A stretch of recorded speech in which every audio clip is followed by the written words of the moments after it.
I think just the biggest thing is that our efforts are trying to curtail this disease, curtail the spread of the disease. VHS, also known as viral hemorrhagic septicemia, is a marine virus of fish. Its claim to fame largely is with regard to European aquaculture facilities, and we believe it was first introduced into European aquaculture facilities by actually taking marine forage fish, grinding them up and serving them to the trout in the hatcheries, and that's how the disease got transported into the hatchery system.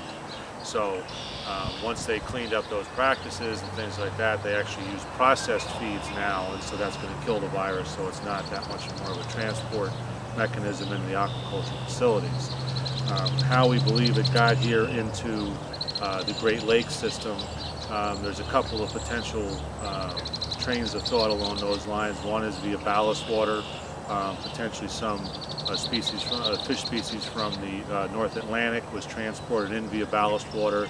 A species that had the disease was transported in, deposited in the Great Lakes via part of the shipping industry, and then it just spread from there. How it got into Conesus Lake is still some speculation.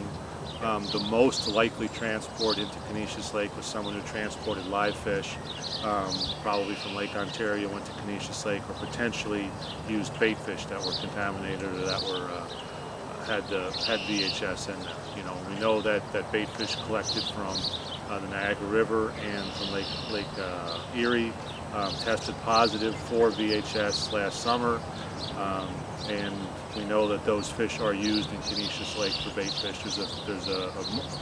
Bait fish are highly mobile across New York State. These fish have been shown to be have very high viral loads of VHS. And so that's a fairly likely transport mechanism, and probably the one that is most likely to get into Conesus Lake. They fish with bait fish, that we have some very tight restrictions now on the use of bait fish.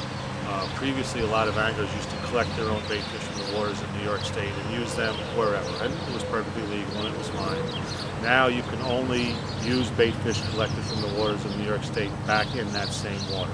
You can't transport them overland, you can't take them to another body of water, you can't even take them home with you. So you've got to use them that day in that body of water. The best thing that we can do is get the word out, people understand that this is a serious issue, and so that they don't, even on purpose or inadvertently, run risk of transporting the disease around. We're also trying to get anglers to make sure if they've got live wells, go ahead and clean out your live well, disinfect it with about a 10% Clorox solution at the end of your fishing trip.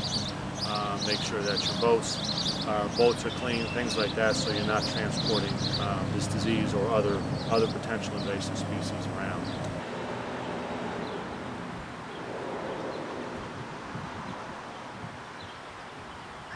Well, with the discovery of VHS in Lake Ontario, the first thing that we did in the state hatchery system was test all our lots of fish.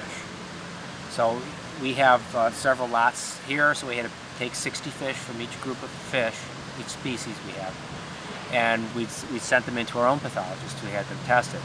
All of our hatchery fish tested negative, which is a good thing, and we'd like to keep it that way. New York has always been pretty careful about swapping diseases between hatcheries. I mean, that's anytime you have a fish hatchery, when you have fish packed in close proximity, what we call intensive fish culture, just like going to school. One kid gets sick, everybody gets sick.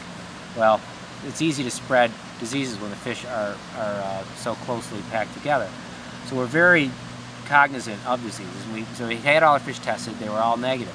The Salmon River Fish Hatchery is basically in quarantine. Their fish that they raise, even though they're tested and they are negative, just to be on the safe side, all of Salmon River's fish are going into Lake Ontario.